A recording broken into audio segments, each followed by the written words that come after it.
Hello everybody.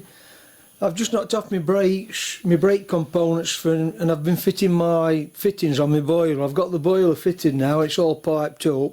Thought I'd just do an air test through boiler and just to check for any leaks on my fittings.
I think I've just got a slight leak on this, on that one globe valve.